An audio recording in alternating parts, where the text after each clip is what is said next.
अस्सलाम वालेकुम my dear students. उम्मीद है आप सब लोग खैरियत से होंगे।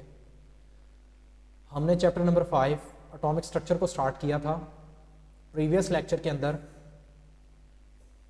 हमने रदरफोर्ड एटॉमिक मॉडल यानी डिस्कवरी ऑफ न्यूक्लियस के बारे में पढ़ा था, जिसके अंदर मैंने आपको प्लानिटरी मॉडल, उसके पास्टुलेट्स और लास्ट में उसके डिफेक्ट्स के बारे में बताया था। अब रदरफोर्ड ने एक बात की थी कि इलेक्ट्रॉन्स जो होते हैं वो कॉन्टीन्यूसली अपनी एनर्जी को रिलीज कर रहे होते हैं। तो जब उसने ये बात की तो ये सबसे बड़ा डिफेक्ट उसका बन गया, क्योंकि आपको पता है कि इलेक्ट्रॉन्स जो होते हैं वो एक स्पेसिफिक ऑर्बिट के अंदर रिवॉल्व कर रहे होते हैं। अब जब ये अपनी एनर्जी कॉन्टीन्यूसली रिलीज करेंगे तो इसका मतलब है कि ये अपने लोअर ऑर्बिट के अंदर मूव करने लग जाएंगे। ठीक है, तो जब ये लोअर ऑर्बिट के अंदर मूव करने लग जाएंगे और ये कॉन्टिन्यूसली एनर्जी रिलीज भी कर रहे हैं, तो एक वक्त आएगा ये इलेक्ट्रॉन जो है वो सीधा जाके न्यूक्लियस में गिर जाएगा और इस तरह से सारा एटॉमिक स्ट्रक्चर कोलैप्स हो जाएगा। तो ये सबसे बड़ा डिफेक्ट था रदरफोर्ड एटॉमिक मॉडल का। इसके बाद आई Planck's quantum theory. Planck's quantum theory जो है, प्लैंक्स ने ये कहा था, इसने 1900 के अंदर एमिशन एंड एब्जॉर्प्शन रेडिएशंस के बारे में बताया था। मतलब कहने का मतलब क्या है, मैक्स प्लैंक का जो कॉन्सेप्ट था वो ये था कि एनर्जी जो होती है वो in the form of wave packets होती है। ठीक है, एनर्जी जो होती है वो डिसकॉन्टिन्यूअस मैनर के अंदर रिलीज होती है। रदरफोर्ड का क्या मानना था कि एनर्जी जो होती है वो कॉन्टिन्यूसली रिलीज होती है, जबकि इसका ये मानना है कि एनर्जी जो होती है वो डिसकॉन्टिन्यूअस मैनर के अंदर रिलीज होती है और in the form of wave packets होती है। तो नाम से जाहिर है प्लैंक्स क्वांटम थ्योरी। क्वांटम का जो लफ्ज निकला है वो निकला है क्वांटा से, और क्वांटा का मतलब होता है डिसकॉन्टिन्यूअस, मतलब in the form of packets.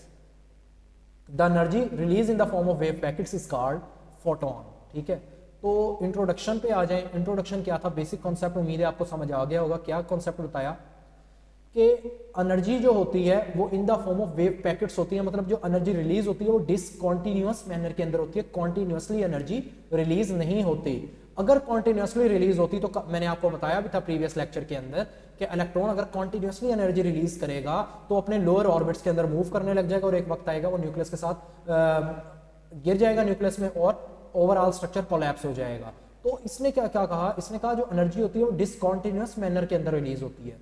और डिसकॉन्टिन्यूअस मैनर क्या होता है बेटा, क्वांटा को यही कहते हैं। अब मैंने आपको नाम से बताया कि नाम क्या है, प्लैंक्स क्वांटम थ्योरी। क्वांटम का जो लफ्ज है वो निकला है क्वांटा से, और क्वांटा का मतलब होता है डिसकॉन्टिन्यूअस। तो इंट्रोडक्शन, बेसिक पहली हेडिंग देंगे इंट्रोडक्शन की।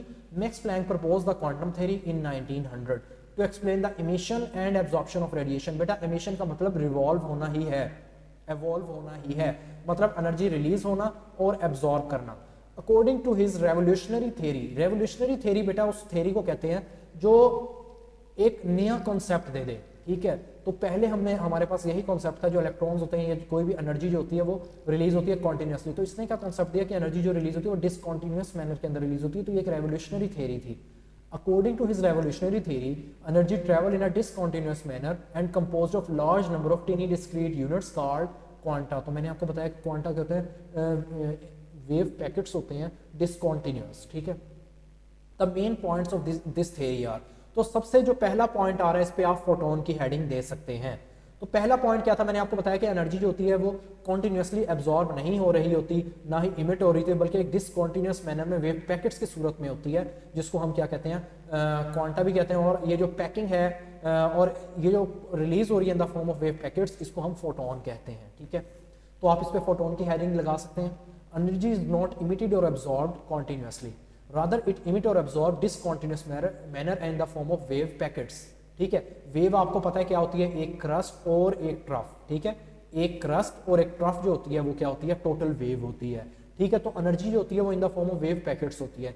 ईच वेव पैकेट और quantum is associated with definite amount of energy in case of light. अब जो लाइट जो होती है वो in the form of wave packets होती है, उसको क्या कहते हैं, फोटोन कहते हैं। ठीक है, नेक्स्ट पे आप हेडिंग लगा सकते हैं वेवलेंथ की, सॉरी फ्रीक्वेंसी की। तो फ्रीक्वेंसी क्या होती है, frequency is the wave passing through a point. For example आपके पास एक पॉइंट है, ठीक है, ये एक पॉइंट है, इस पॉइंट के अंदर से जितनी वेव्स क्रॉस कर रही हैं पर सेकंड के अंदर, उसको आप क्या कहते हैं, फ्रीक्वेंसी कहते हैं, ठीक है। फॉर एग्जांपल आपके पास एक यूनिट है, फॉर एग्जांपल एक होल है, ठीक है, यहां से अब जितनी वेव्स गुजरेंगी पर सेकंड के अंदर वो उसकी फ्रीक्वेंसी होगी।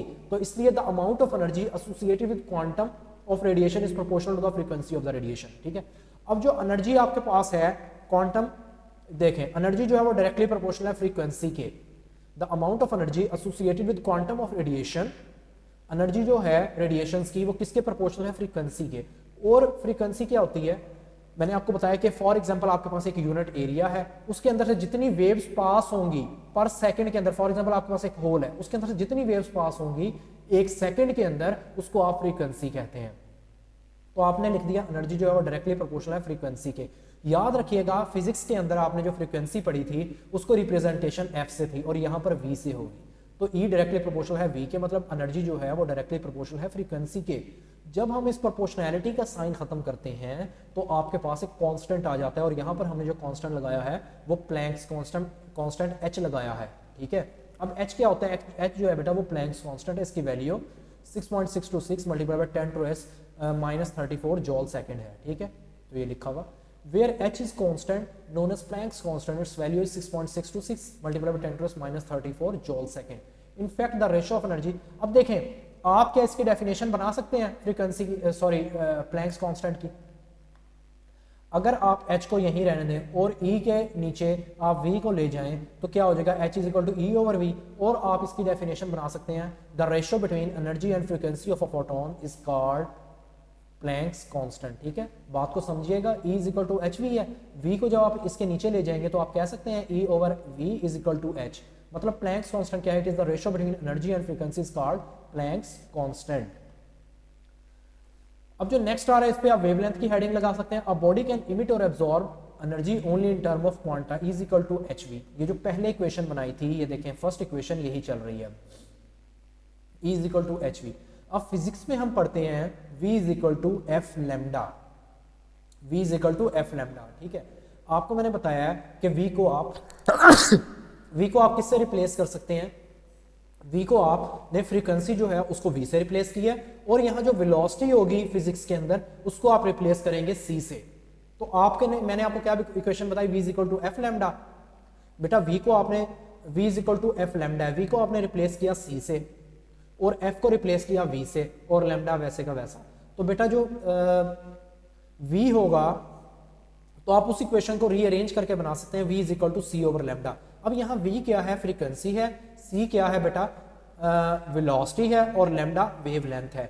अब आपके पास आप क्या करेंगे, इस इक्वेशन के अंदर V की वैल्यू पुट कर देंगे तो ये बन जाएगी E is equal to H C over lambda.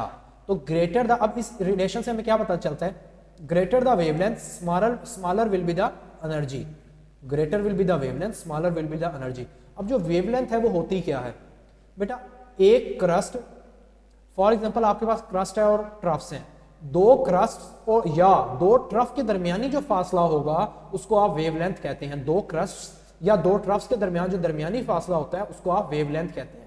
इसका मतलब है अगर ये फासला ज्यादा होगा तो आपकी वेवलेंथ ज्यादा, अगर आपका फासला कम तो आपकी वेवलेंथ कम। तो wavelength is the distance between the two adjacent crests और troughs and expressed in angstrom. बेटा एंगस्ट्रॉम, मैंने आपको, एंगस्ट्रॉम जो है ये यूनिट है, और एंगस्ट्रॉम जो होता है, 1 एंगस्ट्रॉम जो होता है वो बराबर होता है 10⁻⁻10 मीटर के। इसी तरह से 1 नैनोमीटर जो है वो 10⁻⁹ मीटर के बराबर होता है, और 1 पिकोमीटर 10⁻12 मीटर के बराबर होता है। तो याद रखिएगा ये यूनिट्स ऑफ वेवलेंथ हैं।